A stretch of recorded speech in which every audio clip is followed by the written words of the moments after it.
You've probably had that overwhelming feeling of wanting to learn something, but you never seem to quite find the time. You know it's something that is beneficial for you, but you can't quite seem to muster the initial steps to get started, to build that momentum to get into a routine. If you've ever seen the blockbuster film The Matrix, Neo has a scene where within a matter of seconds he's able to download to his mind the ability to fight in Kung Fu, and he says those famous lines, "I know Kung Fu." Now granted, this is a film, but this type of skill, to have the ability to learn things quickly in real life, would be highly sought after. And in this video I wanted to go over some tips on how to learn a skill quickly. There's never been a better time to learn a new skill. There is a wealth of knowledge, whether you're paying for it or looking at free content online. It is out there and it's readily available. Maybe you want to learn a new language, code, or just learn Photoshop. For me personally, I wish that I'd taken seriously learning a language earlier on, especially in school. I remember the days when I was sitting in my French class, and when I think about it, I never really took the class seriously. In fact, I never took the process of learning seriously. The ability to learn quickly is still, in my opinion, one of the most underrated skills that can supercharge a person's success. I've definitely gone through phases where I've wanted to learn things. Take for example, learning the guitar. I never seemed to quite get it, so I just gave up in the end. But on the other hand, I wanted to know language, but I did stick at it, and to this day I still practice more or less every day. Learning a new skill can be intimidating. It can generate a sense of fear. The fear of the unknown. No one really likes to fail at anything. You don't need to be an Einstein, a genius, or have a photographic memory in order to learn a new skill. Maybe you need to submerge yourself in books for hours on end, right? Well, not quite. Actually, everyone can become effective learners. The key is to having a systematic approach to where you spend your time and energy. Keyword here being time. Time is the one key ingredient that will determine somebody's success or failure. Too many of us worry about becoming an expert straight away. And to make matters worse, we compare ourselves to people who are maybe 1 year or 2 years within their journey learning a particular skill. You may have come across Malcolm Gladwell's common rule that it takes 10,000 hours to become a master in a given subject. Now that's a lot of time. When you break this down, that's 4 hours per day for 7 years. Like me and most people out there, you probably don't have 4 hours per day to dedicate to a given task. So what else can we do to try and gain a new skill quickly and effectively?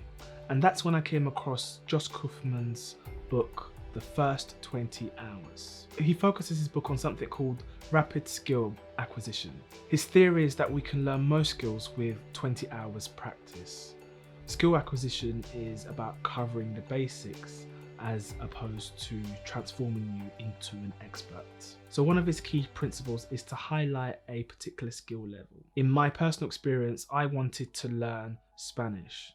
I wanted to speak Spanish without using a translator, a book, any form of help basically, and I wanted to be able to have a conversation and eventually take that a step further and get an accreditation in order to work in Spain that is recognized by employers. The next principle is to deconstruct your chosen skill. So for me, learning a language is not just one whole skill of speaking and learning a language. There's many sub skills that come under learning a language.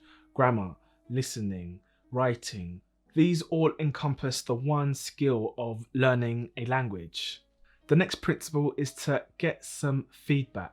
Josh Foyer, author of Moonwalking with Einstein, explains amateurs and experts practice differently, whereas pros tend to work through tedious exercises or focus on difficult parts of pieces. This may sound silly, but some of us don't like to see feedback when we're learning a new skill. Maybe we're too shy, or we have an ego and we think that we can do it all ourselves. Feedback is essential. I was once in a class where it was a group of us all learning Spanish, and there was this one particular student, what sounded like fluent Spanish, and to my ears, I was like, wow, I really want to be able to speak on that level. I think they'd be learning the same amount of time that I had been learning at the time. Later on, I realised that the teacher was basically correcting that particular student every other sentence and word. You could slowly see that person's disappointment to realise that their Spanish wasn't as good as they thought. Later on, speaking to that particular person, I'd actually found out that they had only been learning from books. They hadn't actually sought out to speak to another Spanish person or teacher. So to their ears and in their mind, their Spanish was perfect. They were really confident at the time. And I was comparing myself. I was thinking to myself, I wish I was like that person. But at the end of the day, they had gone down a path which now they need to retract from. It's really hard actually to sort of unlearn things that you've already learned. It's essentially just like trying to break a bad habit. And the last principle that I would like to highlight is to practice for at least 20 hours per week. When you've decided that you want to learn a skill, you'll be brimming with excitement. There will be a temptation to go all in and practice for hours on end, dedicating every waking moment to your new endeavour. And to no surprise, this approach will lead to burnout. It's not beneficial in the long run. It's not sustainable. Tom Swartz, the author of The Power of Full Engagement, also reinforces this theory. The theory of studying for short periods of time spread out.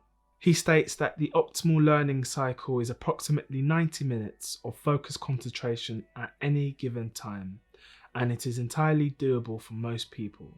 Any new skill acquisition has rapid improvement in the early stages, dedicated by the power law of practice.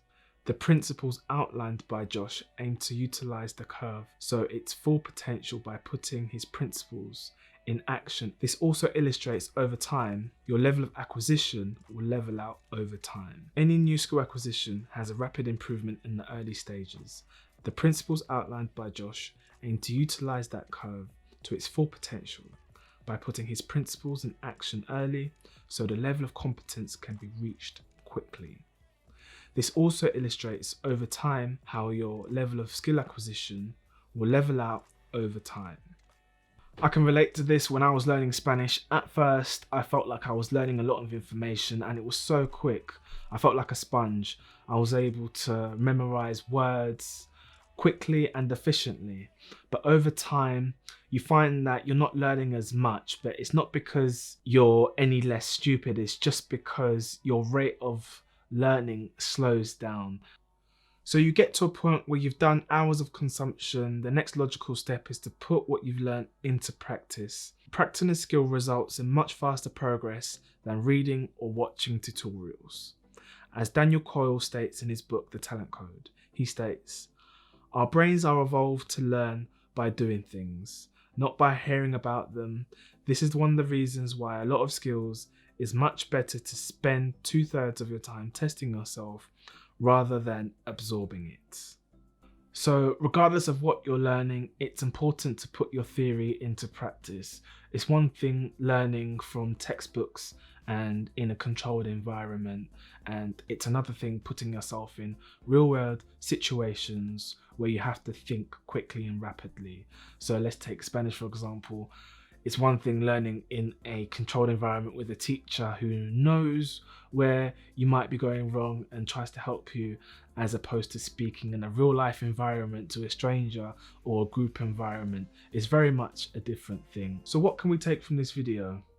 Well, one thing is that if you have a structured, strategic process to the way you tackle your learning, you can actually dramatically speed the learning curve. As you start to put these processes in place, you'll find that you'll start to hit one stride followed by another, and you start to feel that things are starting to click. You can visualize the pieces to the puzzle making sense. You'll be on that fine edge and doing things that you wasn't previously capable of doing. And like a rubber band that expands and contracts, your mind will be tested.